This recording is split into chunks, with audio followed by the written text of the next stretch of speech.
Hey guys, how are you today? I don't really know what I want to talk about in this video exactly. I mean, I know a little bit, but I just felt like I wanted to sit down and really connect with myself. So I feel very excited to share that I will be going back to India next month in a few days even, I mean, like 1 or 2 weeks. It was inside me for a while and I was figuring out whether or not it would be the right thing for me to do. But then I had a very powerful therapy session with my unshaming therapist. Her name is Maria Talero. I highly recommend her services if you're looking for an extremely gifted therapist with the purest intention that I've ever came across in my journey with therapy. She's absolutely incredible. And during that session, there was a very powerful experience where she guided me through a somatic expression of my body. My hands started to move in this way, and then they started to become more large. She invited me to amplify the experience of my hands moving like this, and then at one point they start to push, and they start to push more, push away, and then I start to feel into what it is exactly that I'm pushing away, and all of a sudden it becomes this massive shape, like a planet, almost huge planet, and it's coming closer, and I'm trying to push it away and I can't anymore. And then all of a sudden the shape starts to go above my head. It starts to kind of float on top of me, and I try to hold it back. It's so heavy, I cannot hold it back, but I'm not afraid. It's just super heavy. It's super heavy, and it's coming and it's coming, and I can't hold it anymore. And I'm trying to resist it, but I feel I can't. I'm not strong enough. So at some point I give up. I say, I give up. I give up. I give up. I let it crush me. I let it crush me. And this whole massive shape starts to go down onto me. And I continue to push. And as I keep pushing, all of a sudden this shape starts to move over my head. And it's kind of like I go through it. So at first it felt massive, like it's a massive shape going to completely crush me. But then it starts to, I move through it, and my head comes out on the other side. I start to inhale like fresh air, and it's all of a sudden I'm in the open sky. The sky is blue and clear, there's the sun, and my body is in the ocean. So it's like I can't hold it anymore then. And it's like the shape, it kind of like shifts into the open sky, and then my body is in the ocean. And I am spending some time in the ocean here, and then I see exactly the spot in India where I've been before. It's in Varkala in the south. It is an ocean, and you can see the cliff and the beach. And I was in my experience during that session, I saw this exact spot, and I start crying because I know it's a place of rest for me. It's a place of healing. It's a place where I feel I don't need to take care of anyone, and I can just be, and I can be taken care of. It's a very beautiful surroundings, beautiful nature there. Food is being prepared in the ashram where I live. My room is kept tidy. I can sleep there. I can take a shower whenever I want. I can practice yoga. I can go swim in the ocean. It's such a place of rest for me. It's a place of recovery. It's a place of getting in touch with my own needs and not having to, or not feeling the pressure to take care of the needs of the people around me. And so during that session, I knew in my heart, it is right for me to go to India, to go back there and to take time to sit with this intense grief that is in me, to take time to heal that grief, to sit with that, to allow it to be there fully. And I know I will have days where I feel incredibly heavy and sad and I feel alone and I wish I was back home here or back in Belgium or back in another place.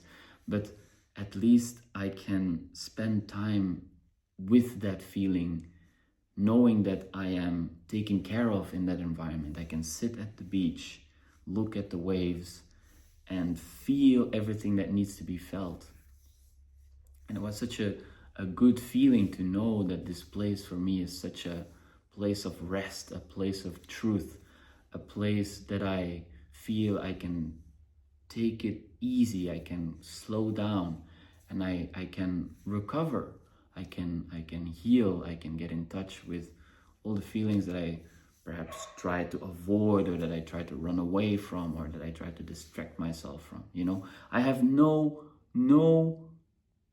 choice but to be with these feelings when I'm there, because everything is taken care of. My sleep, my food, my practice, my yoga, I can go get massage there. Everything is taken care of. So there is nothing else to do but to sit with these feelings, right? I cannot escape. And that's what I want. I want to sit with these feelings because they need to be processed. They need to be felt through completely, because they are transforming into my own medicine and the medicine that I want to share with you, with everyone that I get in contact with, that I touch. You know, I had this experience, I talked about in my previous video, about the volcano and the lava that's slowly running down the volcano, and this feeling of letting the lava sink into the earth to make it fertile for other plants to grow from that nourishment, and me taking care to sit with these feelings, to sit with that grief, to explore and experience everything that needs to be felt, is part of that medicine, is part of the volcano seeping into the earth and allowing the ground to become infused with nutrients. So I feel very excited to announce that I'll be going back to India. I will spend some time in the south practicing yoga in the yoga school that I go to regularly. And then I plan to go to a Zen Buddhist monastery. It's in the southwest in Tamil Nadu. It's a different state. And I will spend some time there just sitting in silence, meditating. It's a beautiful center, beautiful surroundings. And I'm very much looking forward to being there, even though I know it's going to be challenging and it's going to be intense to sit with these feelings and to face that inside me. It's what I want. It feels really true for me right now to do that, to honor this need in me, to be with all that, to be with myself, and to not run away or not to distract myself or not to worry about other things but this feeling inside. And so I booked my flights. I arranged my visa. I will be leaving on the 4th of February. And I feel a bit sad also in a way, because it's kind of, it feels as if I'm saying yes to what I really need. And that is kind of sad, because I have not done that often in my life. And it is a sad thing because of all the times I didn't do it, and then to feel that there is still some resistance to that, or some conditionality, or, you know, some rules that need to be followed in order for me to justify doing that. Yes, I can do this. I deserve to go there, to take care of myself, to sit with what I need to sit with. That's a given. I should not have to mentally work for that. And it's making me sad that sometimes I still do this. To show unconditional love, to show care and attention and tenderness for those parts within me that need that, is an ongoing practice. And it's a beautiful practice. Because the more you allow that to be there, the more you treat your own needs with tenderness, the more you will feel at ease and you will no longer have the urge to run away or to distract or to tense up. There is a relaxation, there is truth. It's an opening, it's truth, it's truth. Even though there might be fear there, there might be resistance there, you feel afraid to say yes to what you need, you feel afraid to ask for what you want, you feel afraid to take care of yourself because you believe, I believe, that I'm not worthy of that care or that respect or that consideration or that attentiveness, but I am, and you are as well. And the only way to really believe that, to really embody that, is by acting accordingly. It is by booking the flights and actually going there that I am showing that I am worthy of being taken care of, that I am worthy of listening to what my heart is telling me, that I'm worthy of honoring that with integrity, with integrity. And I don't need to justify that. I don't need to work for this or punish myself because this is what I actually need. No, I can get in touch with this need, accept it for what it is, and honor it through my actions. And I want to be this also for others. But the only way I can be this for others is by being this for myself. I really strongly believe that our relationship with ourselves is constantly being mirrored by our relationships with others, by how we interact with the world. How we interact with ourselves is how we interact with the world. And if we can make that a nice, continuous circle that is going through a vessel of truth, it's a feedback system with you as a measuring device for truth. And if you can let that energy flow through you without fear, or with fear, with the knowing of fear, and then choosing to be brave, to be courageous, to act despite the fear, I think that is my deepest intention, my deepest longing for my own life. And hopefully by living that, I can inspire others or support others in that process. I want to live by example. More and more, I start to move away from telling you what to do or telling a person what they should be doing. I don't think it's right, because by doing that, if they are not aware of their own power and strength, I did this. I was looking for answers outside myself. I was looking for answers, a person telling me what to do.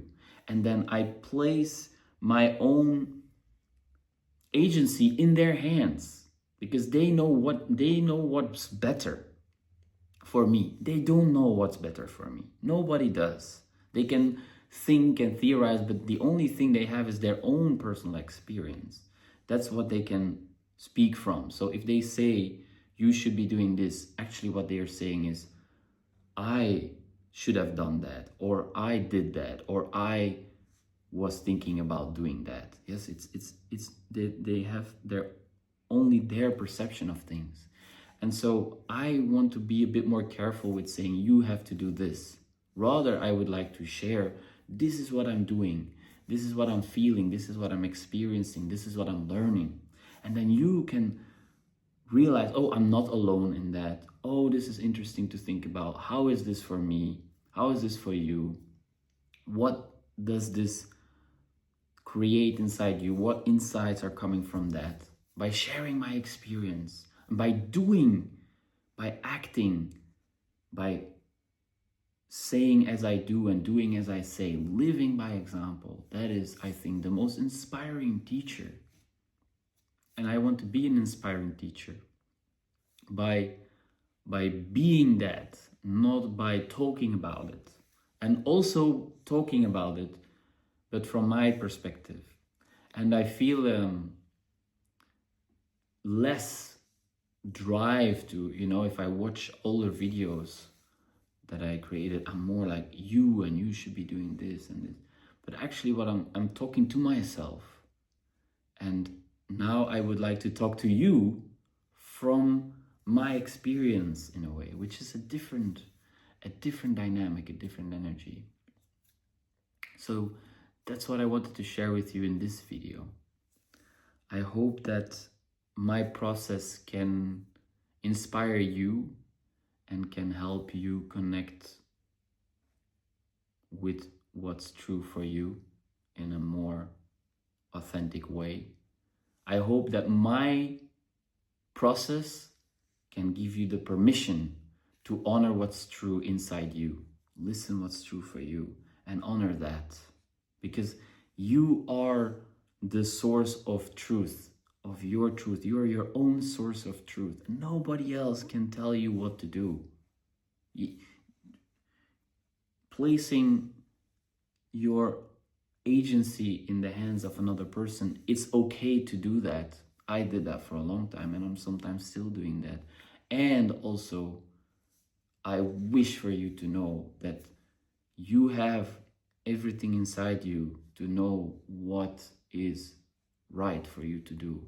If you listen, if you sit down and you connect with that space within that knows, you know. And I wish for you to embody that in your own unique way.